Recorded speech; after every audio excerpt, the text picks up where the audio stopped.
O método Peladan, que é um método muito bom para a gente começar.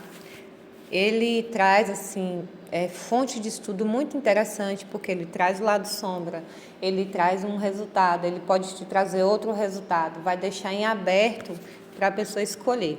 E esse método, geralmente, é o que eu uso até hoje, porque ele é bom e ele traz realmente uma resposta interessante para quem pergunta.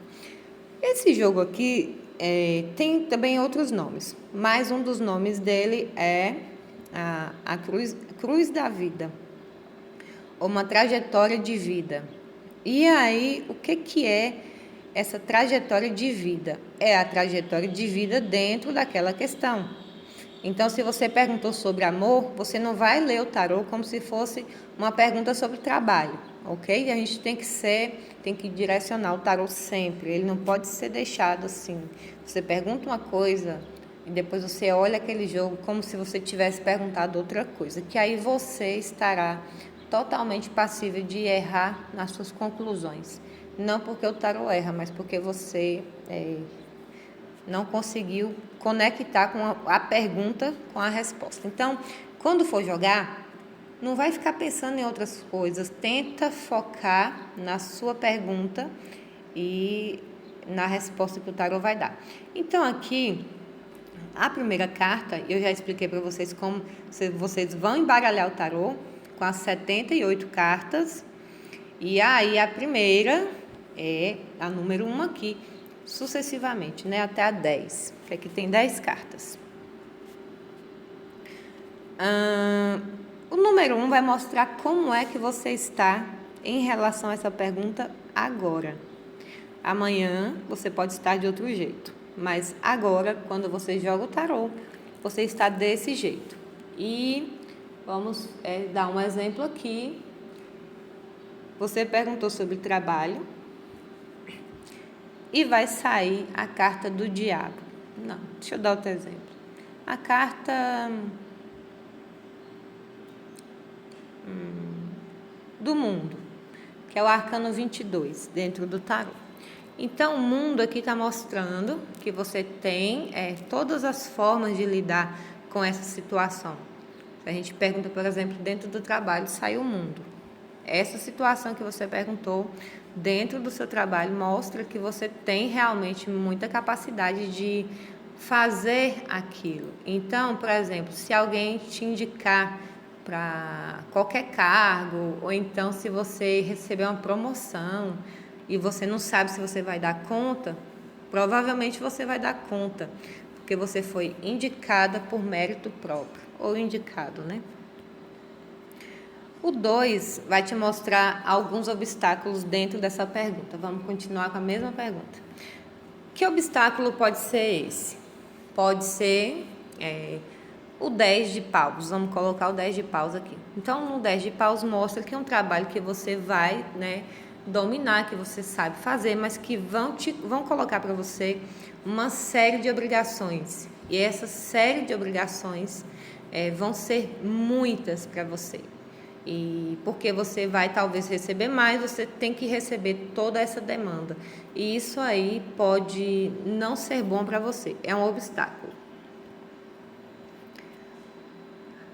O terceiro, fatores externos. Quais são os fatores que contribuem dentro dessa pergunta? Contribuem, não sei, de forma positiva ou negativa. Aqui está falando só fatores externos. Pode ser, por exemplo, deixa eu pensar aqui, um ás de ouro, por exemplo. Esse ás de ouro mostra que o que pode te influenciar de forma externa é justamente a questão do dinheiro. Essa questão do dinheiro, representado pelo ás de ouro aqui, ela é muito importante porque ela realmente traz uma coisa nova, que é o seu novo cargo, a sua nova promoção, com a devida recompensa material. E eu coloquei o ás de ouro aqui, gente, porque ele pode, esse naipe de ouros geralmente sai para pergunta sobre trabalho. Então, eu coloquei o AIS aqui, então indica o dinheiro que você vai receber, indica uma capacidade, realmente uma coisa nova dentro do trabalho. Mas, por exemplo, se saiu 5 de ouros aqui, 5 de ouro a gente lembra que é o quê? Pobreza, falta, necessidade, se preparar para coisas ruins. Então, aqui pode indicar que você foi indicado, você está sobrecarregado e você ganha muito pouco. É um dinheiro que não vale a pena e você está se desgastando, né? Se dedicando para uma coisa que não está valendo a pena. Não vai trazer para você os resultados que você imaginava quando você recebeu essa promoção. A motivação inconsciente. Essa motivação inconsciente pode ser, por exemplo, a carta do diabo. Por quê? Porque a carta do diabo, ela traz a ambição muito forte. Então, o que pode estar te movendo, né, de forma inconsciente, é claro que ninguém vai virar para si e dizer: eu estou no arcano do diabo, até porque nossa formação é muito, né, envolvendo o cristianismo, é claro que vai trazer a questão do diabo, e nós vamos lembrar, né, nesse inconsciente coletivo, que o diabo está associado a coisas ruins. Mas como eu expliquei aqui nas primeiras aulas, o diabo não é necessariamente um arcano ruim ou bom. E ele é tão bom ou tão ruim quanto qualquer outro, quanto a sacerdotisa, quanto o mundo. Ela não tem essa carga maior do que nenhuma delas. Mas inconscientemente aqui, eu estou então na carta do diabo, estou pensando sem me dar conta de que aquela promoção vai, por exemplo, me destacar. E destaca mesmo a pessoa que recebe a promoção ou que recebe qualquer outro tipo, né, de incentivo, ela vai estar destacada dentro do trabalho dela. E isso pode interessar bastante a pessoa de forma inconsciente. Aqui, influências passadas. O que pode estar acontecendo aqui? Se a carta, o mundo, a gente pegou teoricamente para o momento presente, o que pode ter acontecido nesse número 5 aqui? Pode ter acontecido, por exemplo, o 8 de ouro. O 8 de ouros, o que é? O 8 de ouros é uma pessoa que está dedicada ao trabalho. É uma pessoa que se esforça, é uma pessoa que realmente faz, não é aquela pessoa que fica, vou fazer hoje, vou fazer amanhã, e nunca faz, entendeu? Então, aqui, se sai, por exemplo, o 8 de ouros, mostra que a pessoa, ela fez por onde, não caiu no colo dela, assim, de qualquer jeito. E as influências passadas são justamente essas, né? Ele agora tem essa recompensa. Lembrando que a gente não sabe, a gente pode imaginar que essa recompensa não venha do jeito que a pessoa espera, por conta que a gente pegou hipoteticamente ali, né, no 3, o 5 de ouros, que é justamente pobreza, falta, necessidade, falta de trabalho, tudo isso daí. O futuro imediato. Mas você falou que o tarô não é bom ser jogado para o futuro. Mas, dentro desses arcanos aqui que a gente viu, 1, 2, 3, 4, 5, a gente já vê que tem uma resposta. Então, se a pessoa está agindo de alguma forma, a resposta, normalmente, né, o resultado daquilo, o tarô vai trazer. E é um futuro imediato. O que é o futuro imediato? Daqui 1 minuto, 2, daqui 1 dia, nunca daqui 3 meses, 6 meses. É um futuro que realmente é imediato. É agora. Então, o que pode acontecer? Pode acontecer dessa pessoa resolver sair do trabalho, como consequência disso aqui, dela não ter recebido o dinheiro certo, dela estar realmente querendo só se mostrar, né, como uma pessoa bem-sucedida, e na verdade ela está muito mal. Então, como resultado disso, ela pode escolher largar esse trabalho. E eu vou dar uma carta aqui que geralmente sai, né, do lugar, que vai para outro lugar, que é o arcano 2 de paus, 3 de paus. O 4 de paus não, porque o 4 de paus ele é justamente uma estabilidade, uma pausa. Mas o 2 de paus ele caminha, o Ás de paus ele caminha, então ele mostra que está saindo, né, do lugar e do trabalho. Pode também aparecer o carro, que é um arcano de muito movimento, e é isso. Pode acontecer isso. Dentro da nossa pergunta, né, hipotética. Aqui é a atitude do consulente, porque a gente sabe muitas vezes que precisa de uma coisa, que deve fazer aquela coisa, que é importante, mas a pessoa não sai do lugar. A pessoa continua naquela mesmice. E aqui pode sair, como eu falei, o 4 de paus, que mostra realmente a mesmice, né? É diferente do 4 de ouros, que o 4 de ouros ele mostra estabilidade financeira. Se, né, por exemplo, sair aqui o 4 de ouros, né? Primeiro que eu falei, o 4 de paus, que indica que ele está parado, que ele está acomodado. E se sai o 4 de ouros, indica que ele está tentando fazer alguma reserva de dinheiro ou que ele está tentando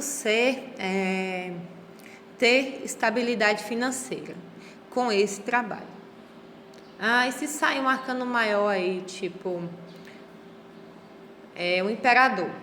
O imperador pode mostrar aqui para a pessoa que ela precisa de limite. Se ela tem coisas para fazer, ela deve fazer aquilo.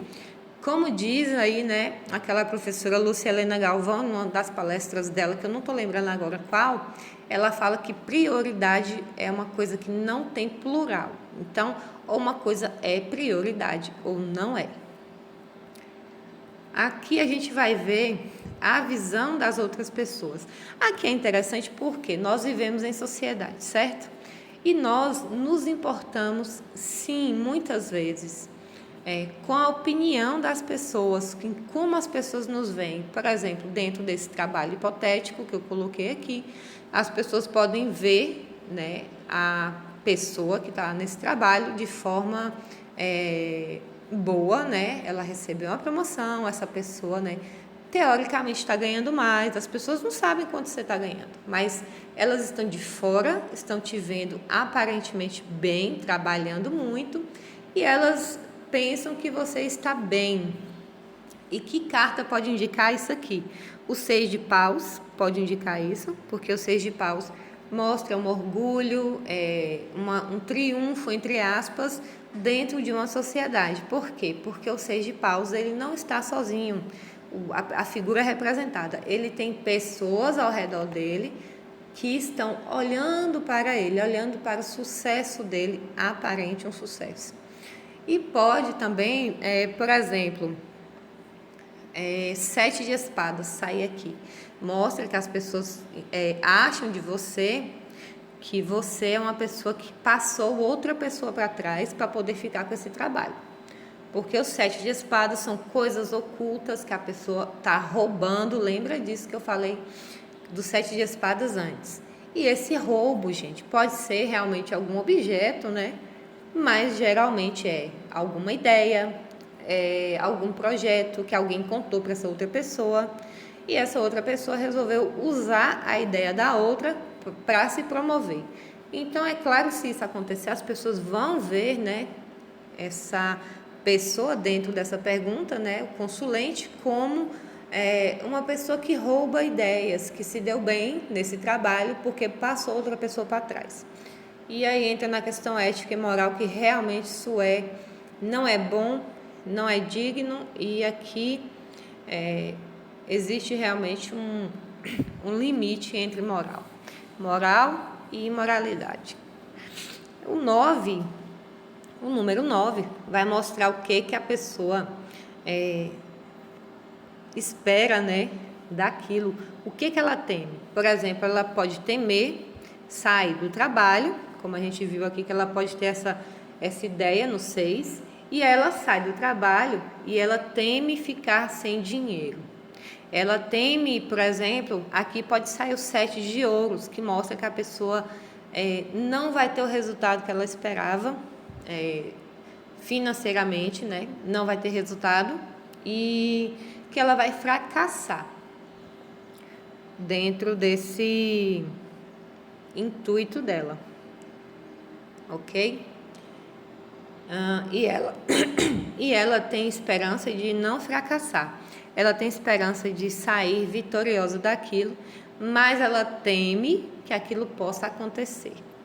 E eu dei o exemplo do 7 de espada ou do 7 de ouros aqui, porque realmente ela pode temer que o esforço dela não seja reconhecido, que tudo dê em nada, mas ela tem esperanças de que a coisa realmente funcione. Entretanto, ela teme, né, esse insucesso, essa falha.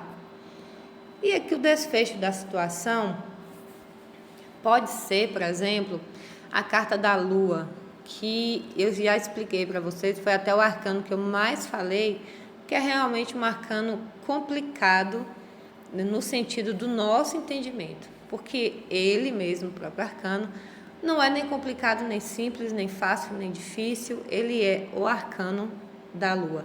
Então, se sai aqui, mostra que a pessoa provavelmente vai ficar ali durante um tempo, que ela, para realmente tomar essa decisão de sair ou ficar, ela vai ter que passar pelo autoconhecimento muito forte. Então, a pessoa pode sofrer meses dentro desse trabalho e ela começa a se questionar. Por que eu estou aqui? O que eu estou fazendo? Será que vale a pena? Essas perguntas levam a pessoa, hipoteticamente, para o arcano da Lua, porque lá, sim, né, diante daquele tanque de possibilidades inconscientes, é que a gente pode procurar essa resposta. Olhando para dentro, né, das nossas emoções, que estão representadas realmente pela água dentro do arcano da Lua. E esse autoconhecimento pode ser o desfecho dessa situação. Por quê? Aqui ele não dá sentenças, ele diz que é possível esse desfecho, que vai depender muito do seu autoconhecimento, se você vai ficar ou não. Então, por que não sai aqui uma carta de sucesso ou de derrota? Porque cá nas outras você já tem algumas coisas. Aqui, por exemplo, obstáculo, influências, e dentro dessas cartas aqui, você pode encontrar as suas tendências, né, o seu lado sombra dentro desse jogo. E o número 10, então, ele vai trazer o desfecho da situação de acordo com com as suas ações. Então, aqui pode indicar, por exemplo, né, vamos falar assim, como eu disse para vocês, aqui pode sair a Imperatriz e indicar que a pessoa vai ficar parada, pelo menos por enquanto. Ou pode indicar o quê? Pode sair aqui a Estrela, por exemplo. Que a Estrela, dentro de um jogo desses aqui, ela é muito interessante, porque ela pode mostrar que a pessoa vai sair do trabalho e vai abrir um negócio próprio ou um curso próprio. Por quê? Como eu falei para vocês, a carta da Estrela, ela é a carta dos professores, assim, muito forte. Ela devolve para o mundo, para a vida, uma coisa que ela aprendeu. E essa devolução pode se indicar um curso que a pessoa faz, pode indicar até as leituras de tarô, elas estão dentro desse arcano. E aqui, com essa pergunta sobre trabalho, se sair, né, a Estrela, é interessante porque pode indicar que a pessoa vai colocar o que ela sabe, né, para trabalhar em prol de si, né, porque o dinheiro é importante, a gente não pode achar que o dinheiro não é importante, porque é. Então, em prol de si e dos outros, ok? Então, eu trouxe esses dois tipos de jogos, como eu falei para vocês, no Pinterest tem bastante coisa, e eu vou passar para vocês esses dois arquivos, aqui, essas duas fotos, para vocês poderem dar uma olhada. Eu acredito que dentro do que eu propus, tudo que eu propus nesse curso básico foi feito. Aí agora depende muito de quem está estudando, se vai querer realmente dar uma estudada nisso, ou se vai deixar para depois. E lembrando que podem me fazer perguntas e que eu vou respondê-las. E faz parte do aprendizado realmente fazer perguntas, porque quem não pergunta nada não está pensando nada, geralmente não está tendo conclusões próprias sobre aquilo ali, ok? Então é isso, gente.